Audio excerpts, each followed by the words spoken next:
Assalamualaikum, Mak. Waalaikumsalam. Mak apa khabar? Mak okey. Man kerja kat mana? Kenapa comot ni? Kat Pahang. Terus balik sini.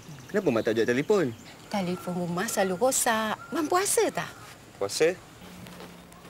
Ni kan bilik Mak. Mak tak tidur kat sini. Man pakailah. Mak tidur kat bilik belakang. Kat sini memang susah dapat line. Ini Mak buatkan baju raya untuk Man. Man banyak kerja ni, Mak. Nak siapkan projek ni. Man nak kena pakai internet. Man rehat dulu ya. Mak buat kerja kat luar.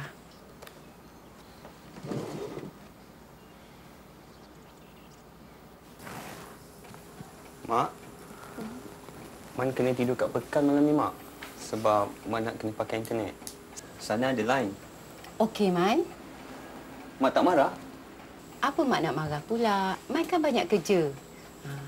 Man bawa makanan sikit. Mak dah masakkan ikan belanak pindang. Tak payahlah, Mak. Man tak ada masa. Mak seorang okey kan? Jangan risau pasal Mak. Mak okey. Pergilah. Cik, jumpa makan, Cik? Apa? Terima kasih, Pakcik. Pakcik duduk kat hotel ni ke? Sebenarnya, Pakcik tunggu anak Pakcik. Dia baru saja buat operasi di hospital kat sini. Operation semua okey, Pakcik? Alhamdulillah. Hospital tu tak ada tempat tidur. Jadi, Pakcik tak sampati nak tinggal di seorang raya ni. Kalau mata Pakcik tak tengok, telinga Pakcik tak dengar, Pakcik tak senang hati. Cik ni nampak macam sibuk. Tak balik kampung ke raya ni?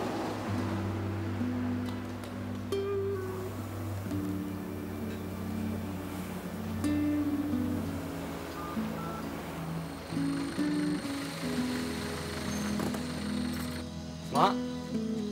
Oh, Mak. Mak? Mak? Oh, Mak.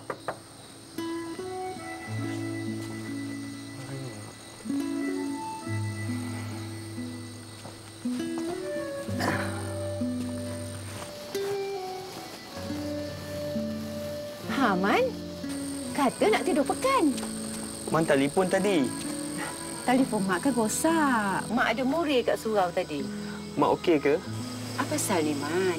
Mak kan okey. Mak tahu tak? Man sayang, Mak. Mak tahu. Apa Man dah buat?